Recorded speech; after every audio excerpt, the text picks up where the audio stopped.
Halo pemirsa, kembali berjumpa di Bicara Kawanua bersama saya Regina Mangkei. Pemirsa, harga minyak mentah dunia terus terkerek naik. Akibatnya ini berpotensi untuk menguras keuangan negara lantaran harus mengucurkan ratusan triliun rupiah untuk subsidi bahan bakar minyak atau BBM. Diketahui di tahun 2022 ini pemerintah menganggarkan 502,4 triliun rupiah untuk subsidi bahan bakar minyak atau subsidi energi pemirsa. Apakah ini merupakan nilai yang wajar? Lalu kira-kira apa plus minusnya dari kenaikan BBM? Kita akan membahasnya dalam Bicara Kawanua kali ini bersama narasumber yang sudah hadir melalui sambungan virtual. Yang pertama ada Bapak Roy Salam dari Indonesia Budget Center. Halo Pak Roy, salam sehat. Halo Mbak Regina, selamat pagi. Salam sehat ya. Iya, berikutnya ada Ibu Nuri Resti Cahyani dari Peneliti Ekonomi di Indonesian Institute. Halo Ibu Nuri, salam sehat, apa kabar? Halo Mbak, salam sehat, kabar baik. Oke, terima kasih sudah bergabung ya Bu Nuri. Kemudian ada juga Pak Jerry Sumampo selaku Koordinator Nasional TPI Indonesia. Pak Jerry, Tabea. Tabea, selamat baku dapa, salam sehat selalu. Iya, lama tak jumpa ini Pak Jer. Iya. Oke, saya ingin ke Ibu Nuri dulu ya dari Peneliti Ekonomi di Indonesian Institute ya, melihat begitu besarnya subsidi energi begitu dari pemerintah Indonesia yang bahkan dari tahun ke tahun terus meningkat sampai di 2022 ini menyentuh angka 500-an triliun. Ibu Nuri bagaimana tanggapannya? Iya. Tanggapan saya, subsidi energi memang di Indonesia dari tahun 2015 sampai tahun 2022 sekarang ini memang selalu mengalami peningkatannya.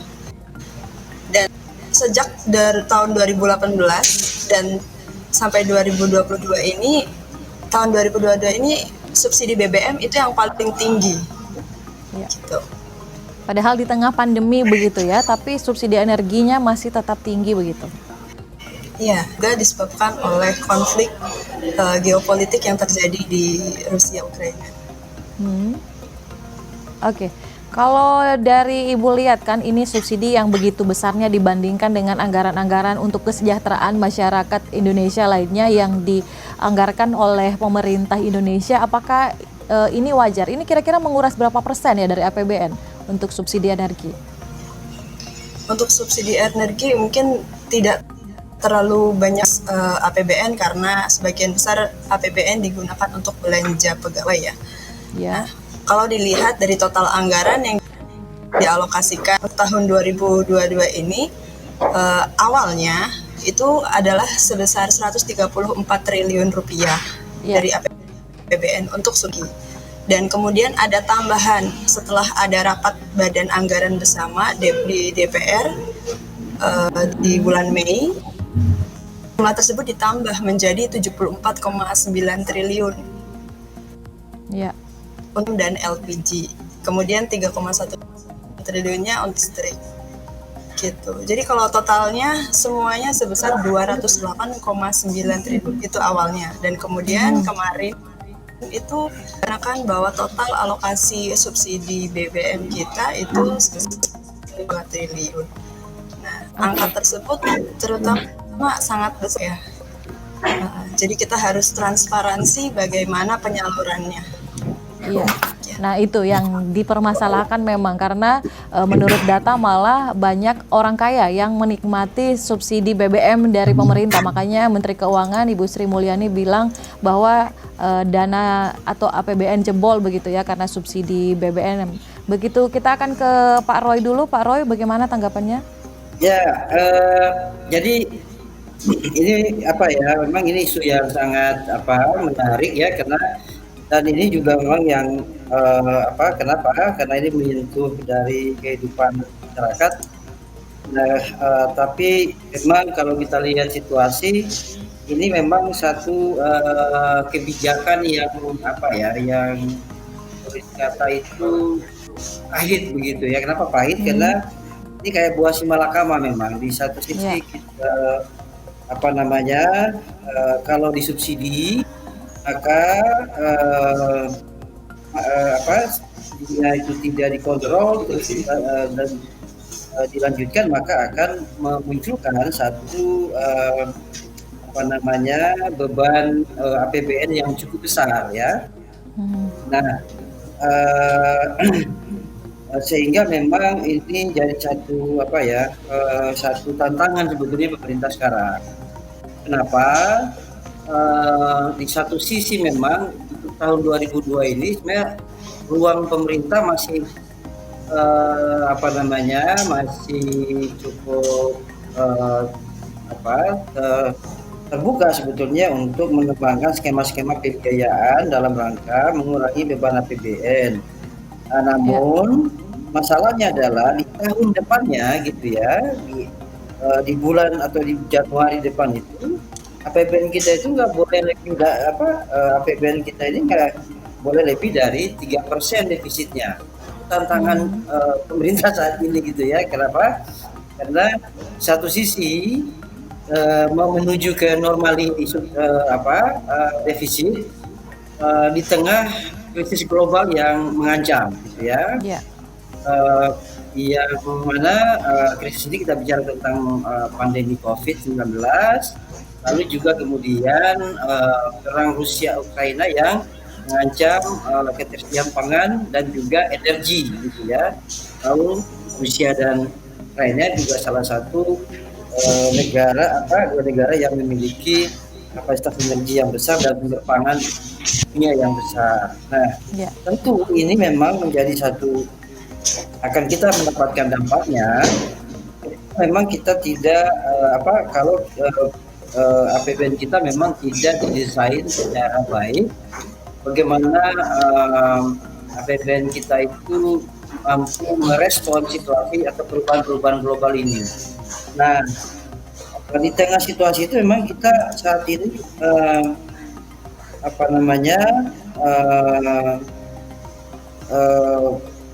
pengelolaan dari APBN kita ini memang masih banyak persoalan begitu ya. Persoalan dari sisi dari sisi efisiensi gitu ya. Kemudian bagaimana mengerem kebocoran APBN. Nah, sehingga ketika kita lihat dari size APBN kita memang kelihatannya cukup besar ya. Tahan di situ dulu Pak Roy. Jadi maksudnya untuk dari sisi APBN sendiri untuk efisiensinya masih kurang maksimal dari sisi pemerintah begitu Pak Roy? Iya, betul. Jadi tapi kita akan membahasnya usai jeda. Kita jeda dulu sejenak. Kembali bersama kami di Bicara Kawanua, kita masih membahas mengenai plus minus naiknya harga BBM begitu, tapi kita masih membahas dari sisi APBN dulu. Tadi Pak Roy bilang pemerintah juga dinilai begitu ya dari Indonesia Budget Center bahwa masih kurang efektif mengelola APBN, begitu Pak Roy? Ya, itu tantangan yang kita hadapi tidak hanya di pusat tapi juga di pemerintah daerah. Ya, ingat sekitar 800 triliun belanja negara kita itu ditransfer ke daerah. Nah, jadi begini, di satu sisi kita melihat satu kondisi di mana pemerintah harus mengambil sikap terhadap naiknya ya harga migas ini ya. Nah, sehingga kemudian ini pilihannya adalah mau mempertahankan subsidi atau kemudian mau melepas subsidi, atau pilihan lainnya adalah tetap subsidi untuk kalangan tertentu gitu. Dan dua-duanya memang semuanya tetap akan ada beban APBN gitu. Kenapa? Karena memang dari secara historinya memang belanja subsidi kita rata-rata sekitar 10-16% dari belanja negara kita. Nah, ini ini memang sudah cukup besar, dan sekali lagi saya bilang ini tantangan kita ini kan adalah saat ini dihadapkan pada tahun ini adalah tahun terakhir ya defisit APBN itu melebihi 3%, sehingga untuk menjaga belanja negara itu kita tidak membebankan di tahun berikutnya, maka ini ada pilihan-pilihan politik anggaran yang harus diperankan dipilih oleh presiden, gitu ya. Kalau dari Pak Roy sendiri lihatnya ini subsidinya sampai jebol begini, apa karena memang ada salah manajemennya di Pertaminanya atau seperti apa? Mungkin pengawasannya kurang, makanya memang kan ada keluar data juga bahwa paling banyak yang menikmati BBM bersubsidi itu bahwa orang kalangan mampu begitu atau orang kaya. Ya, jadi memang dari awal setupnya tentang subsidi memang tidak memberikan satu jadi semua mendapatkan subsidi itu gitu sebetulnya. Jadi tidak ada semacam kanalisasi untuk siapa nih subsidi ini itu ya. Nah, jadi kita lihat misalnya subsidi BBM, penikmatnya kalau dari data yang disampaikan Menteri Keuangan itu 60% ke atas itu dinikmati orang mampu gitu. Bahkan ya orang penduduk miskin justru malah tidak sampai 20% menikmati subsidi ini. Nah tentu itu bicara tentang tata kelola gitu ya. Nah makanya kemudian kita jangan sampai kemudian terlena dengan situasi ini. Justru dengan situasi hari ini membuka tabir lagi bahwa pengelolaan energi kita, subsidi kita ini harus ditata ulang gitu ya. Bagaimana pemerintah bisa lebih mengedepankan pemberian subsidi bagi kepada pelaku usaha mikro gitu ya, dan juga kemudian masyarakat gitu. Nah, tinggal pilihannya mau mensubsidi energinya atau dia memberikan bantalan ekonomi buat si masyarakat dan pelaku usaha mikro tadi gitu. Dan itu yang memang sudah diwacanakan pemerintah juga akan memberikan bantuan dana tunai sekitar 600.000 untuk pekerja yang gajinya 3,5 juta begitu ya ke bawah, Pak Roy. Oke, kalau dari Pak Jerry bagaimana tanggapannya menghadapi hal ini? Iya, saya kira memang kenaikan harga BBM ini pilihan yang sulit ya. Karena tadi sudah dikemukakan menaikkan atau mempertahankan subsidi juga nggak begitu tepat ya, karena penikmat subsidi itu memang lebih banyak kepada orang yang mampu. Nah tapi kan begini, situasi ini bukan baru sekarang ya. Sebetulnya dari dulu salah satu kritik terhadap subsidi BBM itu karena yang menikmatinya itu lebih banyak orang yang mampu ya.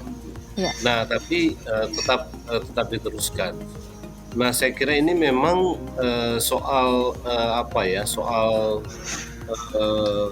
pilihan-pilihan kebijakan ya. Karena banyak juga yang mengatakan apa yang mau dipilih ya, apakah akan menaikkan tetap mempertahankan subsidi BBM atau mengurangi anggaran-anggaran di prioritas-prioritas yang lain ya, misalnya alokasi anggaran banyak ini kan juga tersedot untuk pembangunan IKN ya, yang memang akan dikejar selama periode presiden sekarang ini. Begitu juga yang lalu itu ada subsidi yang cukup besar untuk penanganan COVID-19. Jadi memang ada pilihan-pilihan prioritas yang kemudian dilakukan pemerintah ya. Jadi kalau dari Pak Jerry ada baiknya begitu subsidi tepat IKN yang berhenti dulu begitu Pak, menunggu ke ekonomi kembali pulih atau seperti apa Pak Jer? Iya, kalau lihat kan sebetulnya saya melihat begini ya, memang perencanaan tentang IKN ini agak sedikit terganggu setelah kita mengalami pandemi ya, sehingga APBN kita ini tidak normal lah ya. Nah karena itu sebetulnya kita juga patut mempertanyakan sekarang apakah memang IKN ini masih mungkin ya, atau masih baik untuk diteruskan selama periode kepemimpinan Jokowi, karena ini kan tinggal sekitar 2 tahun ya. Pertanyaannya kan apakah dalam 2 tahun ini itu bisa diselesaikan atau tidak gitu. Jadi saya kira khusus terkait dengan IKN, karena dia ada pengaruhnya juga terhadap kenaikan harga BBM ini ya, karena ada alokasi anggaran yang cukup besar selama 1 tahun atau 2 tahun ke depan ya terhadap IKN. Nah, karena itu saya berpikir mungkin perlu dipikirkan kembali itu, sehingga dia tidak menyedot anggaran yang kemudian berpengaruh terhadap penganggaran yang lainnya. Nah, tapi saya kira begini ya Regina ya, memang dari sisi logik aja kenaikan BBM ini, karena memang tadi sudah disebutkan ya, harga bahan bakar dunia juga naik, ada konflik Rusia Ukraina dan seterusnya. Nah, hanya mungkin yang jadi masalah ya, kalau subsidi BBM ini akan dialihkan untuk mensubsidi masyarakat yang katakanlah katanya ada bantuan langsung tunai. Ya, bantuan langsung tunai ya. Nah, itu juga perlu dipertanyakan ya, sejauh mana sebetulnya efektivitas bantuan langsung tunai ini untuk mendongkrak perekonomian masyarakat kelas bawah ya. Karena kita belajar dari pengalaman subsidi COVID, banyak bolongnya di sana sini ya. Jadi memang catatan-catatan seperti itu perlu diperinci lagi ya. Tapi sebetulnya mungkin menarik ya, catatan yang dibuat oleh Mbak Nuri ya. Mbak Nuri ini di TI itu membuat semacam penelitian kecil ya, dan mengatakan bahwa kenaikan harga BBM itu bijak tapi tidak tepat ya. Mungkin kita perlu tanya kenaikan juga harga BBM bijak tapi tidak tepat. Penjelasannya usai jeda. Kita break dulu ya Bapak Ibu. Tetap bersama kami di Bicara Kawanua. Ya, baik, kembali bersama kami di Bicara Kawanua. Di Indonesian Institute baru-baru ini mengeluarkan rilis bahwa kenaikan BBM itu bijak tapi tidak tepat. Maksudnya bagaimana itu? Bu Nuri, silakan. Ya, terima kasih Mbak. Jadi kami memberikan sebuah wacana yang diterbitkan di dalam website kami yang berjudul kenaikan BBM ini bijak namun tidak tepat. Bijak dalam artian bijak, adalah tapi tidak tepat itu agak susah juga mau dimengerti. Bijak dalam artian adalah peningkatan harga BBM memang seharusnya harga keekonomiannya itu sudah menyentuh harga 15.000. Namun pada saat ini jual 7.650 per liter di seluruh wilayah Indonesia. Tentunya hal tersebut menambah seperti semacam beban negara setengahnya. Jadi negara membiayai bensin kita dan mobilitas kita setengahnya. Jadi hal itu ketika terjadi fluktuasi harga dan membengkakkan APBN, sehingga hal tersebut, peningkatan tersebut tergolong bijak karena kita mengikuti harga pasar, harga minyak dunia yang sudah mencapai $100 per barel. Nah, tidak tepatnya itu adalah waktu. Terkait dengan waktu saat ini kita masih berhadapan dengan pemulihan ekonomi. Kemudian tadi juga disebutkan oleh Pak Roy bahwa tahun depan kita defisit APBN sudah kembali ke sebelum pandemi itu 3%. Itulah jadi waktu yang tidak tepat, tapi kebijakannya juga sudah tepat untuk meningkatkan subsidi harga Pertalite atau BBM itu tadi. Tapi kalau melihat pendapat dari Ibu Sri Mulyani selaku Menteri Keuangan yang katanya kalau tidak ditambah anggaran subsidi itu APBN akan jebol begitu. Karena saat ini sudah menyentuh 502,4 triliun rupiah. Ya, itu bagaimana? Makanya itu harganya perlu dinaikkan sedikit demi sedikit, lama-lama, dan kita akan mengikuti harga pasar. Kenaikan 10.000 ini dinilai juga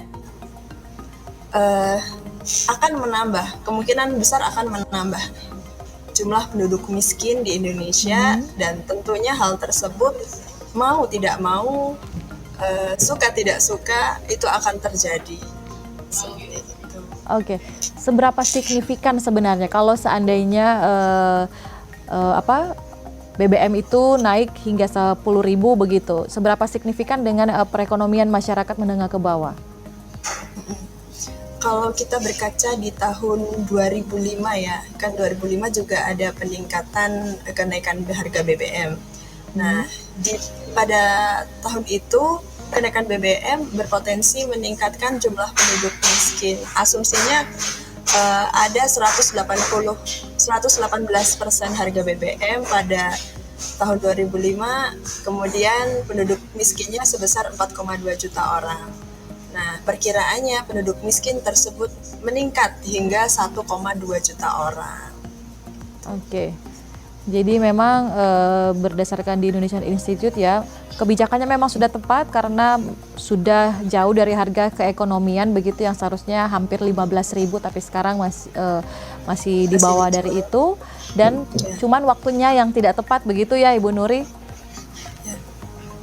Oke, tapi kalau kita bandingkan ya, mengutip laporan dari Global Petrol Prices per 22 Agustus lalu bahwa harga rata-rata dalam rupiah untuk bahan bakar minyak RON 95. Ini hampir setara Pertamax kayaknya ya di sejumlah negara Asia Tenggara. Kalau melihat ya, Malaysia ini yang paling murah masih 6.800 per liter. Kemudian ada Vietnam sudah di angka 16.000. Kemudian Indonesia, Thailand maksud saya 18.572 per liter, Kamboja 19.200, ada Filipina 19.300, Laos 25.600 dan yang paling mahal ada Singapura 28.800. Pak Roy, salam dari Indonesia Budget, melihatnya bagaimana dengan harga-harga dibandingkan dengan harga di negara-negara tetangga? Ya, jadi memang ini saya tadi menyampaikan bahwa kita memang masih memiliki challenge yang besar gitu ya dalam bagaimana mengelola energi kita, termasuk anggaran untuk menopang penggunaan daripada energi itu. Nah, kalau kita lihat di negara-negara lain kan memang sistemnya adalah menggunakan sistem pasar kan gitu ya, dan juga kalaupun ada subsidinya sudah dibekali dengan sistem yang kuat. Jadi harga itu akan selalu mengikuti turun naiknya patokan harga dunia yang menjadi pegangan masing-masing negara. Nah, di kita itu kan cara menetapkan subsidi kita kan dimenetapkan lewat APBN dengan asumsi harga tadi gitu. Nah, kita misalnya menetapkan awal tahun itu sekitar 100 di bawah $100 ya per barel ya gitu, dengan nilai kurs sekian gitu kan, 14.000 sekian. Tetapi dalam perkembangan kemudian nilai ICP-nya itu kemudian meningkat gitu kan, dengan kursnya juga yang meningkat. Nah, makanya kemudian di APBN itu ada namanya belanja kompensasi atas harga. Nah, yang meningkat ini kompensasi atas harga tadi, yaitu pergerakan dari harga ICP-nya dengan peningkatan dolar. Makanya kemudian yang semula di APBN itu ada namanya belanja subsidi 283 triliun, kemudian ada lagi namanya belanja kompensasi yang nilainya sekitar penyebab jebolnya berarti itu Pak ya, mungkin pemerintah tidak menyangka bahwa harga dolar untuk nilai tukar dolar begitu akan melonjak. Betul. Nah, ini kan semua implikasinya, yaitu kenaikan nilai tukar, kemudian meningkatnya konsumsi bahan bakar, kemudian meningkatnya harga ICP. Jadi itu menjadi beban APBN kita, di mana lebih dari 60% jenis subsidi gas, petroleum, solar begitu itu disubsidi pemerintah. Jadi lewat kompensasi harga tadi. Nah, makanya kalau ini skemanya masih seperti ini, maka akan ada penambahan lebih dari 100 triliun lagi, itu sekitar 698 hampir 700 triliun tahun depan kalau itu tidak dicegah, gitu, tidak dikontrol. Nah, makanya pilihannya mau tetap mempertahankan subsidinya atau kemudian ini dilepas ke pasar.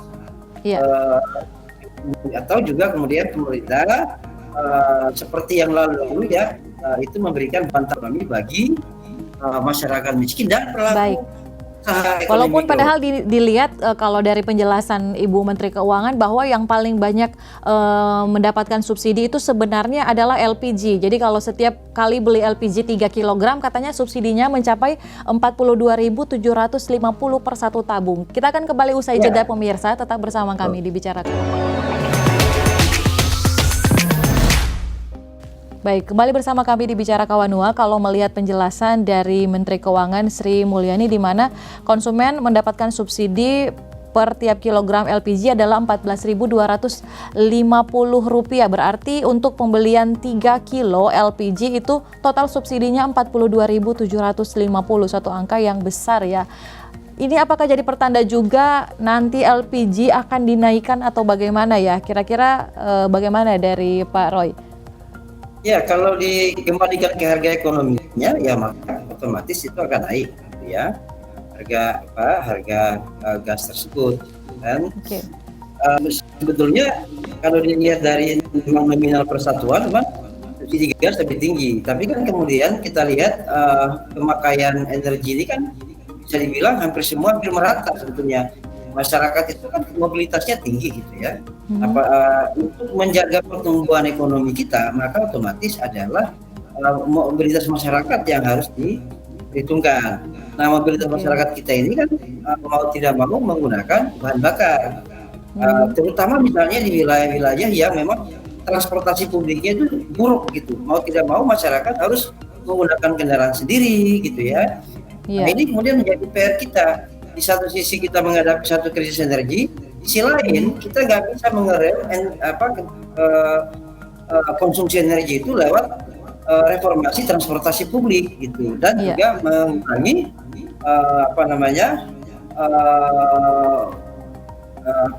pemakaian energi fosil. Nah itu yang itu juga Pak ya, kalau memang dilihat kan kenyataan di lapangan bahwa untuk transportasi publik di Indonesia masih kurang baik ya, apalagi di daerah-daerah di luar Jawa begitu ya. Makanya memang untuk pembelian mobil pribadi atau kendaraan pribadi itu sangat tinggi di Indonesia. Sangat tinggi. Ya, di pedesaan, di daerah timur kita itu kan hampir kita lihat angkotnya itu kan nggak sampai ke pedalaman. Bahkan di beberapa kota itu sudah tidak angkotnya sudah tidak berfungsi.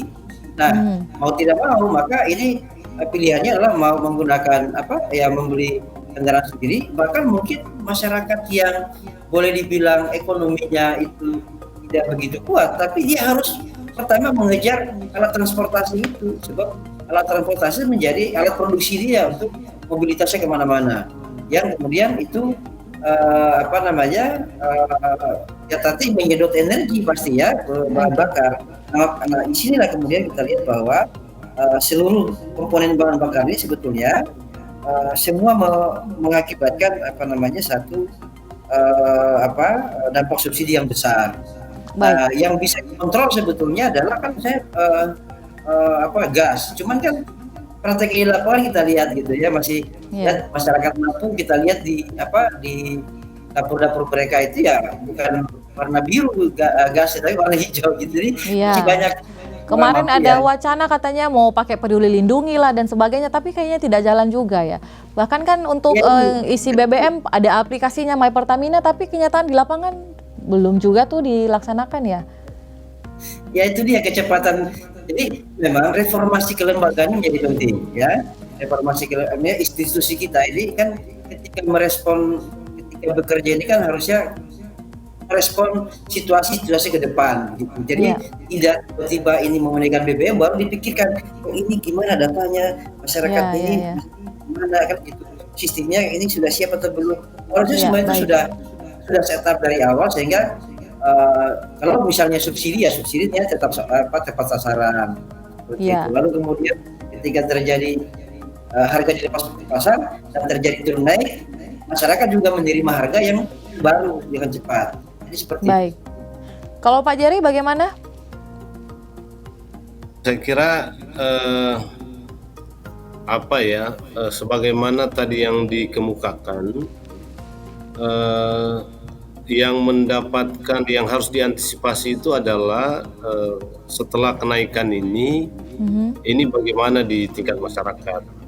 Sudah pasti kita butuh subsidi bantuan langsung tunai ini lebih akurat ya. Meskipun sebetulnya nilai berapa ya, 500 atau 600-an ribu itu juga tidak punya pengaruh terlalu signifikan terhadap perekonomian masyarakat bawah ya. Tapi Karena lumayan loh itu- Pak, itu 500-600 ribu mungkin bisa uang bensin sebulan. Iya, kalau dia Atau karena bensin udah susah, sekarang kan susah kan ya cari bensin, udah hampir nggak ada. Untuk betul, uang isi jadi- Pertalite. iya, jadi semua pasti akan lebih banyak mengkonsumsi Pertalite ya. Kalau lihat bensin memang di lapangan juga sudah makin terbatas. Nah, tapi itu tadi ya, saya kira ada banyak kebijakan itu yang memang tidak dipikirkan secara utuh di lintas departemen dan bidang mungkin ya, sehingga banyak kebijakan-kebijakan yang kelihatannya parsial ya. Mungkin ini yang perlu juga dibenahi oleh pemerintah ya. Misalnya tadi yang dikemukakan oleh Bung Roy itu memang penentuan nilai atau harga BBM kita itu kan dipengaruhi oleh banyak faktor dan variabel yang seringkali juga nggak menjadi perhitungan ya. Jadi dari sisi perhitungan awal aja sudah banyak potensi masalah yang bisa kelihatan gitu ya. Belum lagi di soal bagaimana menentukan subsidi ini siapa yang akan menikmati. Ya. Nah, hal-hal lain yang terkait dengan itu ya tentu Dan itu yang dengan- sampai sekarang ini pemerintah tidak serius. Waktu lalu pernah ada aturan kan untuk isi dulu ya, untuk isi bensin itu harus mobil 1500 cc ke atas kalau nggak salah Ya, ya. Ke jadi- atas tidak boleh isi bensin lagi. Tapi nyatanya cuman Betul. beberapa saat begitu ya, tahu-tahu sudah hilang itu- lagi. itu tidak aturannya. konsisten ya. Itu Ya. itu yang tadi saya bilang ya, misalnya ada dulu di atas 1500 dia nggak boleh, Iya. tapi kemudian tidak berlaku lagi, ternyata boleh-boleh saja. Kemarin ada kebijakan pakai peduli lindungi, pakai aplikasi Pertamina gitu. Tapi nggak jalan juga gitu, karena memang Ya. infrastruktur terhadap kebijakan-kebijakan itu tidak begitu siap gitu. Jadi Ya, baik. apa Mengapa ya? pemerintah kurang tegas ya menindaki aturan yang dibikin sendiri oleh pemerintah padahal? Kita akan membahasnya kembali usai jeda, pemirsa, tetap bersama kami di Bicara Kawanua.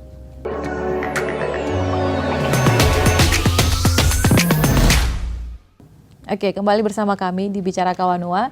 Kalau kita lihat kira-kira salahnya di mana ya? Apakah memang dari penyalurannya yang kurang tepat sasaran begitu, makanya menyebabkan untuk kuota BBM yaitu Pertalite dan juga solar jebol, atau seperti apa? Kalau dari Pak Jerry bagaimana tanggapannya?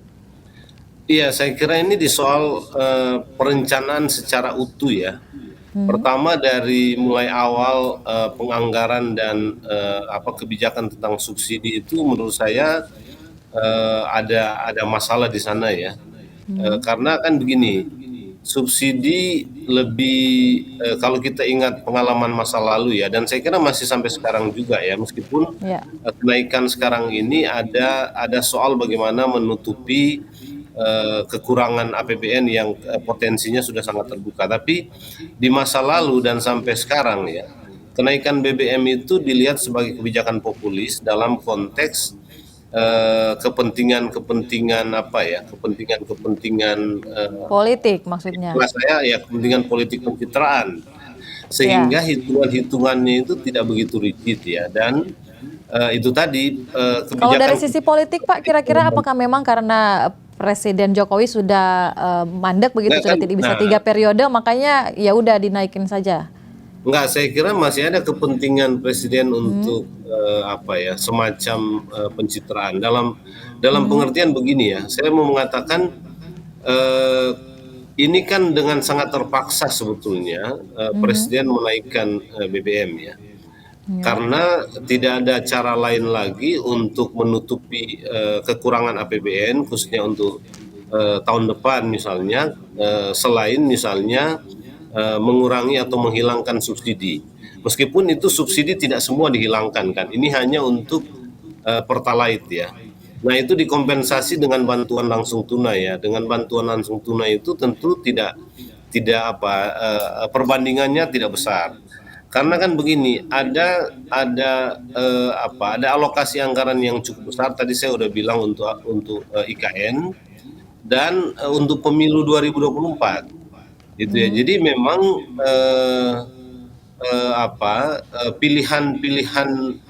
pilihannya lebih sulit ya.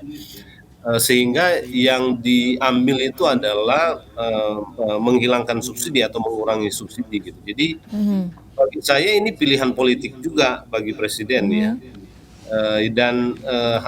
Saya nggak melihat ada cara lain bagi pemerintah dan presiden untuk menutupi kekurangan APBN itu dengan dengan menghilangkan subsidi BBM Jadi ini. harga naik ini sudah yang terbaik begitu Pak Jer, kalau lihat kondisi sekarang? Iya, saya nggak tahu apakah ini yang terbaik ya, tapi tadi di awal saya bilang soal prioritas. Apakah memang subsidi BBM itu harus kita kurangi atau hilangkan, atau kita mengurangi biaya atau anggaran di program-program unggulan lainnya seperti IKN misalnya ya, atau mungkin juga pemilu masih bisa dipikir lagi tentang kelebihan tentang anggarannya, karena kalau kita bandingkan 5 tahun yang lalu dengan pemilu nanti itu kenaikan anggarannya itu kan persentasenya besar sekali ya. Nah mungkin di situ masih bisa dipikirkan untuk bagaimana dikurangi, meskipun kemarin sudah disetujui misalnya ya gitu ya. Jadi soal tepat tidak tepat itu saya nggak begitu tahu, tapi bagi saya sebaiknya juga mungkin dipikirkan program-program lain program yang menyedot APBN cukup besar. Oke, baik. Pak Roy dari Indonesia Budget Center, apakah IKN ini sudah mulai menyedot anggaran APBN atau bagaimana Pak Roy kondisinya saat ini? Sebetulnya kalau kita lihat kita lihat komposisi belanja APBN kita ya tahun ini. Itu memang yang paling di awal itu yang besar itu adalah untuk pembayaran utang. Pembayaran utang kita itu tahun ini itu sekitar 405 triliun. Ya, dibandingkan anggaran awal dari subsidi dan kompensasi sekitar 300 triliun. Ya. Jadi memang dari setup awal memang yang diperkirakan memang peningkatan belanja pembayaran utang. Nah, tentu ini kumulasi dari utang jangka pendek dan jangka panjang yang berbeda. Nah, untuk yang komponen-komponen belanja lainnya memang kita harus lihat dari skemanya. Kalau IKN ini kan ada yang skema belanja dari APBN, ada yang skema untuk lewat lewat skema pendanaan lainnya ya, KPBU, di skema LI. Saya kira memang sebenarnya itu pilihan-pilihan salah satu. Tapi saya kira keberadaan IKN ini kan juga memang sebetulnya untuk pemerataan begitu ya Pak? Ya, dikata ini kan juga sebagai satu kebutuhan ya, dan ada undang-undangnya. Nah, PR kita yang paling besar kan efisiensi belanja negara ini gitu loh. Maksudnya belanja yang rutinitas yang ada di kita ini kan hampir semua lembaga negara, pemerintah pusat, pemerintah itu masih cukup besar. Ya contohnya misalnya kemarin kita bicara di DPR belanja kalender, hampir itu kan ngapain? 1 miliar kalender untuk kalender ya. Ya, nah, belanja yang kayak begitu tuh banyak loh Mbak. Iya betul. Ada juga gorden. Iya. Gorden. Nah, banyak banget itu loh. Ya. Itu belum juga seragam yang bermerek ya. Belum seragam dinas dengan berapa step pegawai. Gede banget.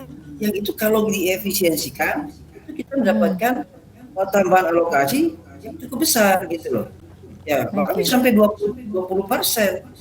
Bayangkan ini, kenapa kemudian ini kita sektor tetap penting gitu ya, pembangunan, karena itu dia akan mendatangkan satu nilai ekonomi dan juga masyarakat itu akan mendatangkan lapangan kerja gitu kan.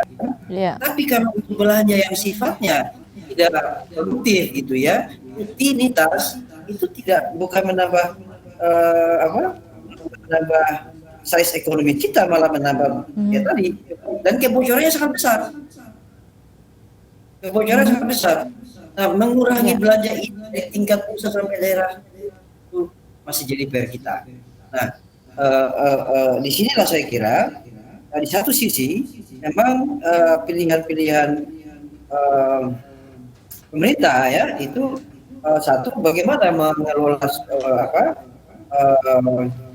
belanja menyediakan energi yang murah bagi masyarakat bawah gitu kan, itu menjadi PR. Apakah dia melalui skema ini atau dia tetap melepas ke pasar namun tetap juga memberikan jangkar ekonomi bagi bantalan ekonomi bagi usaha menengah mikro dan juga masyarakat miskin lainnya.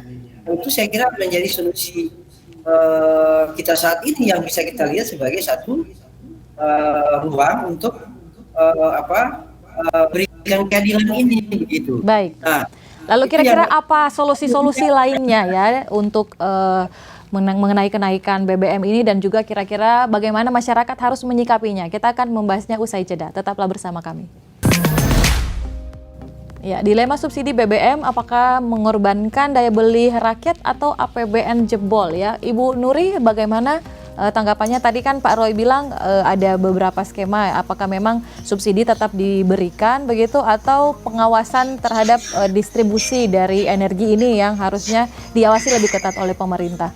Kalau dari Ibu Nuri bagaimana? Ya, terima kasih. Kalau menurut kami keduanya harus berjalan dengan baik ya tentunya. Jadi subsidi jalan, pengawasan juga tentunya harus diketatkan. Saya sepakat dengan yang disampaikan oleh Pak Roy bahwasanya kalau terkait IKN tadi ya, kita itu terkait dengan prioritas. IKN sudah menjadi prioritas anggaran kita. Mau tidak mau, APBN itu tetap dipakai walaupun awalnya Presiden menyampaikan tidak akan menggunakan APBN untuk pembiayaan IKN. Ya. Namun hal tersebut kami rasa juga tidak akan mungkin karena bagaimana kita meyakinkan investor kalau kita tidak membangun terlebih dahulu gitu. Jadi seperti APBN itu digunakan untuk pemancingan investor untuk mau ikut membangun IKN gitu. Ya. Oke, baik. Kalau Pak Jerry, gimana Pak Jer kesimpulannya? Iya, ini kan BBM sudah naik mau tidak mau ya. Yang pertama saya kira pemerintah itu harus betul-betul memastikan bahwa peralihan subsidi BBM ini kepada bantuan langsung tunai itu memang betul-betul tepat sasaran kepada orang yang membutuhkan ya. Kalau mau lebih dikhususkan mungkin kepada masyarakat yang memang butuh subsidi itu untuk menaikkan usaha-usahanya ya, usaha-usaha dalam rangka peningkatan ekonominya. Saya kira itu satu yang harus dipastikan. Kedua, saya kira perlu memikirkan bagian tertentu dari kita yang mungkin kalau dilihat persentasinya dari total APBN kecil ya, seperti yang tadi dikemukakan oleh Bung Roy ya. Nah, kalau yang kecil-kecil kayak begitu itu disisir lagi, dilihat lagi, lalu dihilangkan karena dianggap tidak terlalu signifikan, sebetulnya itu bisa menyumbang terhadap perbaikan APBN kita ya. Misalnya seragam itu kan sebetulnya pegawai bisa beli gitu ya, tapi disubsidi juga gitu ya. Jadi harusnya pemerintah jeli begitu ya, mengalokasikan program-program yang kurang prioritas atau tepat sasaran begitu ya ke yang lebih prioritas. Itu dilakukan ya supaya bisa menstabilkan perekonomian kita ya. Karena kalau nggak begitu ya, saya kira kemungkinan ke depan tetap akan jebol. Nanti ujung-ujungnya juga BBM BBM-nya, misalnya LPG itu bisa saja juga subsidinya dihapus, padahal itu memang menjadi kebutuhan real masyarakat. Iya. Walaupun banyak yang tidak tepat sasaran begitu ya, Pak Jer. Iya, iya. Juga memang perlu disisir lagi ya.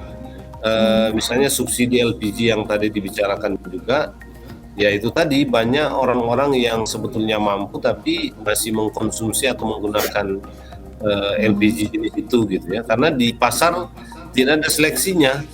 Iya. Bagaimana menyeleksi siapa yang dapat, siapa yang beli kan? Apakah orang yang beli Iya, mampu betul. atau tidak? Jadi ini menurut saya perlu ditertipkan gitu. Iya. Belum lagi mafia solar ya yang sampai sekarang masih jadi PR besar Nah, begitu ya. Itu nanti topik berikutnya. Siap. Baik, yang terakhir Pak Roy, bagaimana kira-kira ada yang beranggapan bahwa dengan naiknya harga BBM ini bisa menyebabkan inflasi di Indonesia meroket bahkan bisa sama dengan Amerika Serikat. Tanggapannya Pak Roy? Ya, ya tadi betul sekali. Memang akan ada implikasi ya terhadap, jadi dia ada kekagetan ekonomi di mana kalau BBM-nya naik otomatis akan berdampak kepada menurunnya mobilitas masyarakat. Yang kemudian otomatis kalau mobilitas kurang maka juga usahanya akan menurun. Kalau usaha menurun maka akan ada daya beli juga akan menurun. Nah, untuk itulah memang di APBN kita memang ada namanya belanja subsidi gitu ya. Iya. Tujuannya adalah untuk menstabilkan ya ekonomi gitu, termasuk harga-harga. Nah, makanya tapi kemudian tadi kita diperhadapkan pada satu pilihan yang satu sisi kita terlena dengan subsidi gitu ya. Yang lain memang harga subsidi harga bahan bakar ini yang terus melonjak. Nah, solusi-solusi untuk mencari energi alternatif, kemudian bagaimana meningkatkan transportasi publik, gitu kan? Ya. Itu menjadi agenda pemerintah yang harus diprioritaskan ke depan, dan kita harus melihat jauh ke depan, bukan hanya tahun ini, juga harus 30 tahun ke depan. Jadi ke sana kita, sehingga kemudian kita tidak lagi ketika ada guncangan global seperti ini kita siap, masyarakat juga atau jauh mungkin lebih. saatnya beralih ke kendaraan listrik begitu ya Pak Roy? Nah, itu kan pilihan-pilihan masa depan yang harus dipersiapkan dari sekarang. Meskipun memang masih banyak debatable juga bahwa kendaraan dengan energi terbarukan itu secara nilai itu memang butuh investasi yang besar gitu ya. Baik. Jadi itulah kemudian negara bermain, apakah memainkan peran politiknya, apakah itu akan mendorong transportasi. Tapi yang begitu-begitu juga butuh kesungguhan pemerintah untuk menerapkannya ya, karena memang di masa depan. Yang mana itu Pak Jer? Butuh kesungguhan penerapan apanya? Gini, kendaraan listrik ya, ke depan kan itu jadi tren ya. Dan kalau kita lihat negara-negara di Eropa sudah banyak yang menggunakan itu. Betul. Cuma kita kan baru beberapa perusahaan yang pakai itu. Iya. Apa namanya itu? Yang online ini kan sudah ada yang pakai itu juga dan dia sewakan ya. Tapi di tingkat masyarakat masih agak asing. Jadi kesungguhan pemerintah untuk melihat terobosan-terobosan seperti itu dan betul-betul diimplementasikan itu, saya kira yang juga kita perlukan sekarang. Iya. Semoga pemerintah boleh lebih memperhatikan atau lebih serius lagi ya kalau ke depan memang akan fokus ke kendaraan listrik begitu ya, dipersiapkan dengan matang begitu ya Pak Jer? Iya, saya kira ya itu mau kelihatannya kan. Zaman sudah berubah ke sana kok. Iya. Dan kita juga hanya bisa berharap ya semoga inflasi di Indonesia tidak meroket seperti di Amerika Serikat yang terjadi inflasi terbesar selama 40 tahun terakhir. Terima kasih banyak untuk para narasumber yang sudah hadir di Bicara Kawanua ini, Pak Jerry, Bu Nuri, dan juga Pak Roy. Terima kasih banyak atas waktunya. Ya. Terima kasih, pemirsa, sampai di sini dulu perjumpaan kita di Bicara Kawanua edisi kali ini. Saya Regina Mangkei pamit undur diri. Kawanua TV, Torang PTV, sampai jumpa.